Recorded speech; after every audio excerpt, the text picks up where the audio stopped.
Mister N G नगालिंगम, प्रभारी निदेशक RCM Manipur, madam deputy registrar, सभी दक्ष शिक्षकगण, शिक्षिकागण, प्रिय विद्यार्थियों और सभी संबंधित महानुभाव, देवियों और सज्जनों, आप सभी को रीजनल कैंपस मणिपुर के 11वें स्थापना दिवस की ढेर सारी बधाइयाँ और अनंत शुभकामनाएं। मुझे अत्यंत प्रसन्नता है कि आज के दिन मैं आप सभी से संवाद कर रहा हूं। यद्यपि मुझे आपके साथ होना चाहिए था, मेरी यह हार्दिक इच्छा रही है कि स्थापना दिवस पर आपके बीच में रहूं, किंतु कोविड-19 के प्रकोप के कारण मैं आप सबके बीच में नहीं हूं। इसका मुझे अतिशय दुख है, लेकिन डिजिटल प्लेटफॉर्म से मैं आप सबको देख रहा हूं, इसकी प्रसन्नता भी है। यह अत्यंत गौरव का विषय था जब 9 सितंबर 2009 को इस कैंपस की स्थापना हुई थी तत्कालीन मुख्यमंत्री मणिपुर के द्वारा, और इसलिए मैं मणिपुर सरकार के प्रति भी आज के दिन अपनी कृतज्ञता ज्ञापित करता हूं कि उनके सौजन्य से यह कैंपस खुला, और अब शिक्षा मंत्रालय के प्रति भी मेरी कृतज्ञता और सभी संबंधित व्यक्तियों को नमन, जिनके कारण यह कैंपस खुला। यह क्षेत्र अत्यंत सुरम्य है और इस सेंटर के कारण ही मणिपुर और आसपास के क्षेत्रों में जो आदिवासी जन हैं, अन्य सभी लोग जो निवास करते हैं, उनको उच्च शिक्षा का अवसर मिल रहा है।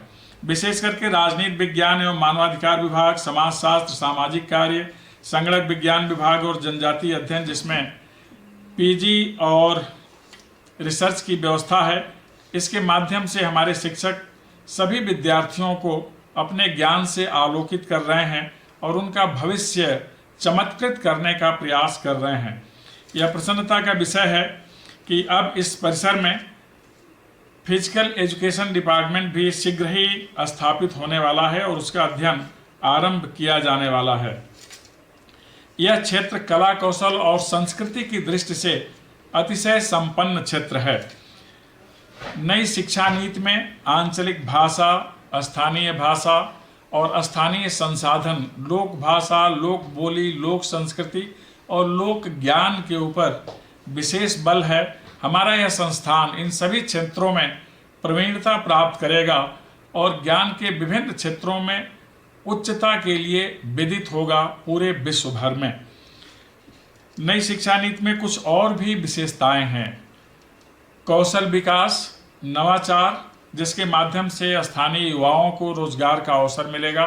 शिक्षण प्रशिक्षण के माध्यम से विकास की विभिन्न विधाओं में उन्हें सम्मिलित होने का सुअवसर मिलेगा और जनजातीय अध्ययन विभाग को आगे बढ़ाकर उस क्षेत्र की समृद्ध सांस्कृतिक परंपरा, पुरातात्विक संपदा, इन सब के बारे में न केवल राष्ट्र को अपितु वैश्विक व्यवस्था को बोध कराया जा सकेगा। हम जानते हैं कि इस समय हमारे प्रधानमंत्री जो वैश्विक फलक पर महानायक के रूप में समादृत हैं, उनकी विशेष दृष्टि पूर्वोत्तर भारत के उन्नयन के लिए है। हमारे शिक्षा मंत्री जी भी निरंतर इसके लिए हमें प्रोत्साहित करते रहते हैं और यह अत्यंत हर्ष का विषय है कि मणिपुर, जो मणि नामक रत्नों की भूमि है, मणि रत्नों में प्रमुख है और मणिपुर का शाब्दिक अर्थ है आभूषण रत्नों की भूमि, और रत्नों में भी मणि, जिसमें निरंतर चमक होती है, प्रकाश होता है, कांति होती है, ऐसी भूमि है मणिपुर की। यह प्राकृतिक संपदा से परिपूर्ण है।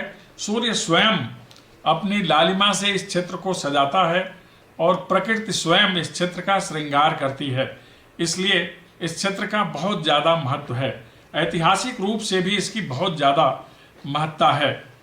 इस महाभारत में इसके सुजला सुफला होने का प्रमाण मिलता है। बहुत ज़्यादा पवित्र जल, बहुत ज़्यादा उन्नत किस्म की खेती। हम सब जानते हैं कि मणिपुर की राजकुमारी चित्रांगदा के साथ अर्जुन का विवाह भी हुआ था, इसलिए महाभारत में इस क्षेत्र का विशेष स्थान है। महाभारत के योद्धा बाबरू वासन इन दोनों के पुत्र थे। तमाम महत्वपूर्ण प्रसंग इस क्षेत्र में मिलता है। एक विशेष फूल अब भी उस क्षेत्र में है जिसे सिरोई फूल कहते हैं। इसने बहुत प्रभावित किया था महाभारत काल के वीरों को। हमें यह ध्यान रखना है कि प्रधानमंत्री जी का जो संकल्प है, be vocal for local and make the local global. Manipur में बेंत और बांस की अनेक वस्तुएं बनाई जाती हैं जिनका वैश्विक महत्व है। न केवल इस देश में उनकी बहुत अधिक मांग है, अपितु वैश्विक फलक पर भी उनकी बहुत अधिक महत्ता है और उसके प्रति आकर्षण भी है। यहाँ मृद भांड मिट्टी के बर्तन बनाने की बहुत पुरानी कला है जिसको अब आगे बढ़ाने की ज़रूरत है। नवाचार के माध्यम से मेरा यह परिसर, मणिपुर परिसर, निश्चित रूप से इसको बहुत आगे ले जाएगा। मैती भाषा की 2 लिपियां हैं, एक तो मायक लिपि और दूसरी लिपि ब्राह्मी परिवार की है जिसमें मुख्यतः बंगला, असमिया भी लिखी जाती है। लेकिन मायक लिपि को मुझे और आगे ले जाना है, वहाँ के लोगों की भावनाओं का निरंतर मुझे सम्मान करना है और यह भावनाएं भाषा के माध्यम से भाव में फलित हों और इसके माध्यम से ज्ञान विज्ञान का अध्ययन किया जा सके, यह हमारा ध्येय है। मुझे पूरा विश्वास है कि इस कैंपस के सभी दक्ष शिक्षक और विद्यार्थी और स्टाफ अधिकारियों सहित भारत सरकार की इच्छा एक भारत श्रेष्ठ भारत, दुनिया का महानतम राष्ट्र भारत बनाने में अपना योगदान करेंगे। स्थानीय भाषा का व्यापक प्रसार प्रचार होगा, उसके माध्यम से शिक्षा दीक्षा की व्यवस्था होगी और पुरातन, सामयिक और अधुनातन हर प्रकार के ज्ञान से कौशल को उस क्षेत्र के लोगों को समृद्ध करने का संकल्प है।